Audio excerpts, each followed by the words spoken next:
अक्सर जब हम अपने पड़ोसी के बढ़ते हुए यश धन वैभव को देखते हैं तो हमारे मन में एक द्वंद्व की भावना उत्पन्न हो जाती है और हम अपने आप से पूछने लगते हैं कि आखिर हमारा पड़ोसी इतना धनवान और हम इतने गरीब क्यों हैं। हमारा पड़ोसी इतना संपन्न और हम इतने दरिद्र क्यों हैं। इसके लिए हम कभी कभी सीधे सीधे भगवान को दोषी ठहरा देते हैं और सोचने लगते हैं कि हो सकता है भगवान ने हमारे नसीब में ही ठोकरें लिख दी हों, हमारा भाग्य ही भगवान ने उल्टा पुल्टा लिख दिया हो, और कहने लगते हैं कि हे भगवान, हम तो तेरी रोज पूजा अर्चना करते हैं, हम तो नीति और धर्म के मार्ग पर चलते हैं, उसके बाद भी हम दुखी हैं, और वहीं हमारा पड़ोसी जो अनीति और अधर्म के मार्ग पर चलता है, जो गलत कार्य करता है, वो आज कई गुना संपन्न और धनी है। आखिर ऐसा क्यों है प्रभु। इस श्रेणी के कुछ भक्त लोग बीच में ही रास्ता बदल लेते हैं और उनके मन में यह भाव उत्पन्न होने लगता है कि ईश्वर है ही नहीं, ईश्वर का कोई अस्तित्व ही नहीं है। अगर ईश्वर होता तो हम ईश्वर की इतनी पूजा पाठ, इतनी आराधना करते हैं तो हम कभी दुखी रहते ही नहीं। आखिर हमारी अर्जियां जो हम बाबा श्री श्याम के दरबार में या किसी भी अन्य देवी देवता के दरबार में लगाते हैं क्यों पूरी नहीं होती हैं। इसका मतलब भगवान है ही नहीं, इसका मतलब भगवान हमारी सुनता ही नहीं है। तो व्यर्थ है सब पूजा पाठ करना, भगवान को मानना। तो धीरे धीरे ऐसे कुछ भक्त लोग अंधकार की दुनिया में चले जाते हैं, आस्तिकता से नास्तिकता की राह पर चलने लगते हैं और भगवान के प्रति इनका भरोसा हल्के हल्के डगमगा जाता है। यदि आप भी इस श्रेणी में आते हो या आपके आसपास कोई भी ऐसी श्रेणी में आ रहा है तो ये कहानी आज की आप ही के लिए है। आपसे अनुरोध है, ये छोटी सी कहानी है लेकिन एक बहुत बड़ा ज्ञान जरूर आपको देगी। कहानी अगर हमारी अच्छी लगे तो अपने मित्रों में भी उसको शेयर जरूर करना। जय श्री श्याम, जय श्री राम, जय मनोना धाम, जय हो महेंद्र जी महाराज की। मैं हूं आपका भाई बाबा का सेवक अलंकार तोमर। ये कहानी है एक नगर में रहने वाले दो भाइयों की। एक भाई रामू जो कि बड़ा भाई होता है, एक श्यामू जो कि छोटा भाई होता है। हालांकि दोनों सगे भाई थे, एक ही साथ पले बड़े थे, एक ही साथ शिक्षा दीक्षा हुई थी और एक ही माँ बाप के संतान थे, लेकिन दोनों के संस्कार, दोनों के भाव बिल्कुल एक दूसरे से अलग थे। रामू के संस्कार, रामू जो कि बड़ा भाई है, इसके संस्कार अधर्म के रास्ते पर चलने वाले थे। इसके संस्कार बहुत ही कुत्सित मानसिकता से परिपूर्ण थे और वही छोटा भाई श्यामू, इसके जो संस्कार होते हैं बहुत ही धार्मिक प्रवृत्ति के, ईश्वर को मानने वाला, सन्मार्ग पर चलने वाला और हमेशा दूसरे की भावनाओं का सम्मान करने वाला है। वक्त के साथ साथ दोनों भाई बड़े होते हैं, दोनों का विवाह हो जाता है, दोनों के घर परिवार अलग अलग कर दिए जाते हैं। अब बड़ा भाई जो रामू है हमेशा गलत कार्य करता था और गलत कार्यों की वजह से हल्के हल्के धनवान होता चला गया। उसके पास अथाह धन संपत्ति, यश वैभव प्राप्त होने लगा और वही छोटा भाई जो कि श्यामू था यह सब देखकर कभी कभी विचलित हो जाता था। भगवान से प्रश्न करता था कि हे ईश्वर, क्या तेरी भक्ति में इतनी शक्ति नहीं जो मैं तेरी दिन रात पूजा पाठ करता हूँ, तेरी आराधना करता हूँ, तेरे नाम के भजन करता हूँ, लेकिन आज मेरी स्थिति यह है, एक दिन भी मैं अगर काम ना करूं तो मेरे परिवार में मेरे बच्चे भूखे ही सो जाएंगे, मेरे घर में चूल्हा नहीं जलेगा। क्या यही तेरी भक्ति है? क्या तेरी भक्ति की यही शक्ति है? भगवान से हमेशा प्रश्न करता था, लेकिन इतना कमजोर भी नहीं था कि वो नास्तिक हो जाए। बड़ा भाई रामू हमेशा ताने मारता था कि अब भी समय है, अपने ईश्वर की राह छोड़कर मेरे अधर्म के रास्ते पर आ जा, मैं तुझे धनवान बना दूंगा। मेरे साथ गलत कार्य करने लग, मैं तेरी जीवन बदल दूंगा। आज जो तेरी नौबत है, ये नौबत तेरी खत्म हो जाएगी, तू हमेशा हमेशा के लिए धनी हो जाएगा। लेकिन छोटा भाई श्यामू अपने भगवान के प्रति आस्थावान था। बाबा श्री श्याम का सच्चा प्रेमी होता है, वो रास्ता नहीं भटकता है। एक दिन उसी श्यामू के जीवन में बहुत बड़ा मोड़ आता है। श्यामू के घर पे राशन पानी इत्यादि खत्म हो जाता है। श्यामू की पत्नी कहती है कि आज बच्चों को खाने तक को कुछ नहीं है, मजदूरी करने जाओ, जिससे तुम्हें कुछ धन संपदा प्राप्त होगी, उससे हम अपने परिवार का भरण पोषण करेंगे, शाम को भोजन बना लेंगे। श्यामू मजदूरी के लिए निकल पड़ता है, लेकिन रास्ते में एक बहुत बड़ी दुर्घटना उसके साथ घटित हो जाती है। एक बहुत मोटा सा कांटा उसके पैर में चुभ जाता है। वही श्यामू कराहता हुआ जमीन पर गिर पड़ता है और बहुत जोर जोर से रोने लगता है। कांटा इतना दर्द दे रहा था कि भगवान भगवान ही मुंह से निकल रहा था, भगवान बचाओ, भगवान बचाओ।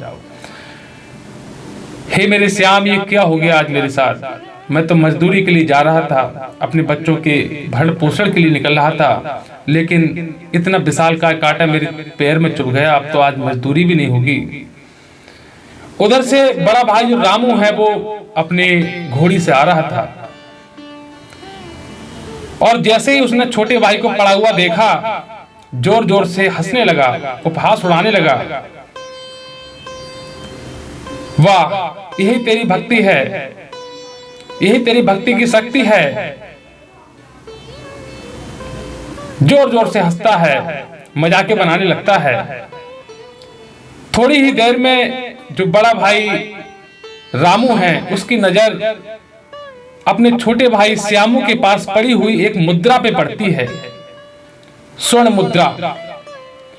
और भाई घोड़ी से उतरता है और जल्दी से वह स्वर्ण मुद्रा जो कि श्यामू के पास पड़ी हुई थी उठा लेता है। जैसे ही छोटा भाई श्यामू देखता है कि मेरे पास पड़ी हुई स्वर्ण मुद्रा मेरे बड़े भाई रामू ने उठा ली है, तो छोटे भाई को अत्यंत दुख होता है। उसका मन कुंठा से भर जाता है, दुख से भर जाता है, और वह और भी ज्यादा रोने लगता है। जोर जोर से दहाड़े मार मार कर रोने लगता है। एक तो उस कांटे का दर्द, ऊपर से दूसरा दर्द है कि काश वो मुद्रा मुझे मिल जाती तो मेरे परिवार का भरण पोषण चलता रहता। भगवान के प्रति उसकी आस्था आज जवाब देने लगी थी। वह कमजोर पड़ता जा रहा था और अपने आप को कोस रहा था कि हे भगवान, आज मैं समझ गया कि तू न्याय नहीं करता है। अगर तू न्याय करने वाला होता तो ना तो मेरे आज पैर में कांटा लगता और ना ही यह स्वर्ण मुद्रा मेरे बड़े भाई को मिलती। सारे समीकरण मेरे पक्ष में होते आज, अगर तेरी भक्ति में शक्ति होती। इस प्रकार से वो ईश्वर के प्रति अपनी आस्था कम कर देता है और कहता है, भगवान आज मैं समझ गया तू है ही नहीं। और मन को कुंठा से भर के चल देता है पहाड़ियों की तरफ, लगड़ाते हुए पहुंच जाता है ऊंची पहाड़ियों पे, और मन में विचार कर लेता है कि आज मैं अपनी जीवन लीला ही प्रभु समाप्त कर दूंगा। जब पहाड़ियों की तरफ पहुंचता है, जैसे ही कुछ कदम बढ़ाने के लिए जा रहा होता है, ईश्वर की एक कृपा हो जाती है। एक साधु महात्मा पीछे से आते हैं और श्यामू के कंधे पे हाथ रखते हैं, कहते हैं बेटा ऐसा मत करो। श्यामू कहता है, नहीं महात्मा, मुझे आज अपनी जीवन लीला समाप्त कर ही लेने दो, क्योंकि मैं अपने जीवन से बहुत परेशान हो चुका हूँ। आज मैं टूट चुका हूँ बिल्कुल। आज मुझे ये भी समझ में आ गया है कि ईश्वर जो है न्याय नहीं करता है, इसलिए आज मुझे जाने दो। लेकिन महात्मा जबरदस्ती उसे अपने आश्रम में ले जाते हैं। आश्रम पहुंचने के बाद जोर जोर से रोने लगता है। कहते हैं ना कि जब वो कोई दुखी हो, अगर हम उसको थोड़ा भी सहारा दे दें तो आंसू हमारे दूनी स्पीड से निकलने लगते हैं। पैर धाड़े मार मार के रोने लगता है, कहता है महात्मा जी इस तरीके से मैं हमेशा नीति और धर्म के मार्ग पे चला, भगवान को मैंने बहुत माना, लेकिन आज मेरी हिम्मत जवाब दे चुकी है। पूरी घटनाक्रम उन महात्मा जी को बताता है। महात्मा जी बहुत ज्ञानी पुरुष थे। कहते हैं ना, आज भी हमारे कलयुग में बहुत से ज्ञानी पुरुष हैं जिनके अंदर सत्य की शक्ति है, ईश्वर की शक्ति है, जो बहुत सी बातें सत्य बता देते हैं आज भी। महात्मा जी ने ध्यान लगाया, महात्मा जी ने जो बताया वो बहुत ही आश्चर्यजनक कर देने वाला एक तथ्य था। महात्मा जी ने बताया, बेटा तुम पुनर्जन्म में बहुत बड़े पापी थे, तुम बहुत अत्याचारी थे, और तुम्हारा जो बड़ा भाई है ना, ये धर्मात्मा था, ये ईश्वर को मानने वाला था, ये सत्कर्म करने वाला था। तुम जो पापी थे ना, तुमने जो पाप किए थे पुनर्जन्म में, उन पापों के हिसाब से तुम्हें आज की घड़ी में सूली मिलने वाली थी, लेकिन तुमने इस जन्म में बहुत अच्छे कर्म किए, भगवान को माना है, भगवान की पूजा अर्चना की है, इसलिए इस जन्म के अच्छे कर्मों ने तुम्हारी पुनर्जन्म की फांसी की सूली की सजा को एक सूल में बदल दिया। और तुम्हारे जो बड़े भाई ने अच्छे कर्म किए थे पुनर्जन्म में, उसके अनुसार इस जन्म में उसको कुबेर का विशाल भंडार मिलने वाला था, लेकिन इस जन्म के बुरे कर्मों ने उस प्रभाव को खत्म कर दिया, उस फल को खत्म कर दिया। वो कुबेर का विशाल भंडार मात्र एक सोने की सिक्के में तब्दील हो गया। महात्मा जी समझाते हैं, बेटा ये कर्म भी बैंक के बैलेंस की तरह होते हैं, जब तक हमारे खाते में रहते हैं तब तक हमारा अधिकार इन पे होता है। उसी प्रकार हमारे जो अच्छे बुरे कर्म होते हैं उनका भुगतान का अधिकार हमें भुगतना ही पड़ता है। आज से तुम्हारे जो कर्म थे पुनर्जन्म के, वो बैलेंस हो चुके हैं। इस जन्म के जो कर्म हैं और पुनर्जन्म के जो कर्म हैं, दोनों का बहुत बड़ा तालमेल रहता है। उसी तालमेल के हिसाब से ही हमारा प्रारब्ध हर दिन बदलता रहता है। जब श्यामू ने यह बात सुनी तो उसकी आंखों में आंसू आ गए, और महात्मा जी ने बताया कि अब तुम्हारा इस घड़ी में पुनर्जन्म के कर्मों का लेखा जोखा बराबर हो चुका है। तुम्हें जो कर्म के फल मिलने वाले थे पुनर्जन्म के, वो मिल चुके हैं। तुम्हें सूली की जगह सूल मिला है, उसको कुबेर के विशाल भंडार की जगह मात्र एक सोने का सिक्का मिला है। अब आज से तुम्हारे जो बैलेंस है कर्मों का, वो खत्म हो चुका है, और अब जो है एक नई ऊर्जा के साथ तुम्हें अपना जीवन, तुम्हारे दिन बदलने लगेंगे। यह सुनकर वह महात्मा जी के चरणों में लेट जाता है। छोटी सी कहानी बड़ी शिक्षा यह देती है कि हमेशा हमें ईश्वर के न्याय पर भरोसा रखना चाहिए। अगर हमारे साथ कुछ गलत हो भी रहा है तो उसको हमें प्रभु का एक आदेश समझकर स्वीकार कर लेना चाहिए। और सबसे बड़ी शिक्षा यह मिलती है कि हमें हमेशा धैर्य रखना चाहिए, क्योंकि वह समय निश्चित रूप से आएगा एक दिन जिसकी आपको लालसा है, जिसका इंतजार है। इस कहानी से सबसे बड़ी शिक्षा मिलती है कि हमारे ऊपर कितने भी कष्ट क्यों ना आ जाएं, हमें कभी भी अपना रास्ता भटकना नहीं चाहिए। हमें हमेशा ईश्वर पर पूर्ण आस्था, पूर्ण भरोसा रखना चाहिए। वो हमारा पिता है, अगर उसने कष्ट हमको दिए हैं तो सुख भी वही देगा। हमें हमेशा सत्य कर्म ही करने चाहिए, अच्छे कर्म ही करने चाहिए, चाहे बेशक आपको कष्ट मिले। क्योंकि इस कहानी में जो दिखाया गया है कि पुनर्जन्म के जो बुरे कर्म थे वो इस जन्म के अच्छे कर्मों से चल जाते हैं। तो हो सकता है कि हम भी कुछ बुरे कर्म पिछले जन्म में करके आए हैं, उसको सुधार करना तो हमारे हाथ की है नहीं, लेकिन इस जन्म के अच्छे कर्म करना हमारे हाथ में है। इस जन्म में तो हम जो कि वर्तमान में है उसको तो हम अच्छा कर ही सकते हैं ना। तो आपसे अनुरोध है कि इस जन्म में आप हमेशा अच्छे कर्म करो। निश्चित रूप से अगर आपके पिछले जन्म के कोई भी बुरे कर्म रहे होंगे जिनके अनुसार आपको कोई बड़ी सजा मिलने को होगी, वो सजा निश्चित रूप से सूली की जगह सूल में बदल जाएगी, अर्थात बड़ी सजा छोटी का रूप धारण कर लेगी। और जो कहते हैं कि सत्य के मार्ग पर चल के मिलता क्या है, पूजा पाठ से होता क्या है, मंदिर में घंटी बजाने से होता क्या है,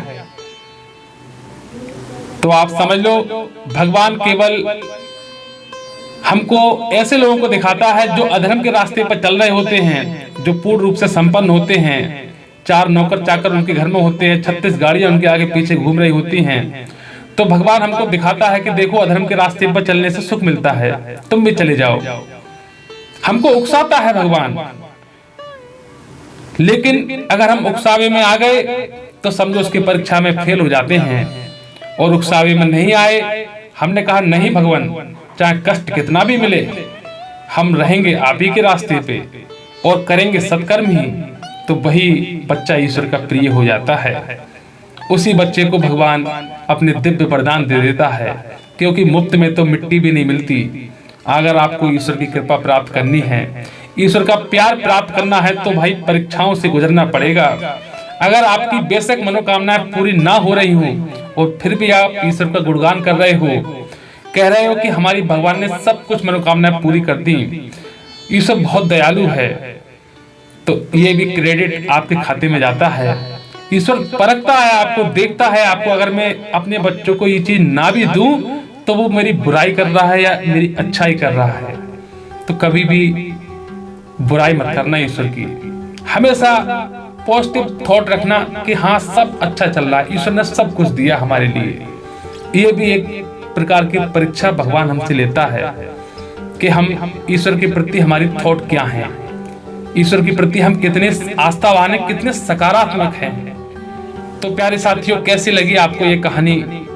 उम्मीद करता हूं आपने बहुत कुछ सीखा होगा इस कहानी के माध्यम से। ऐसी ही कहानी और सुनने के लिए हमारे इस चैनल को सब्सक्राइब जरूर करिए। अलंकार तोमर ऑफिशियल यूट्यूब चैनल एवं अलंकार मनोना वाले यूट्यूब चैनल दोनों ही सब्सक्राइब करें, ताकि हम आपको इस प्रकार की चीजें बीच बीच में लाते रहें। जय श्री श्याम, जय मनोना धाम, जय हो महेंद्र जी महाराज की।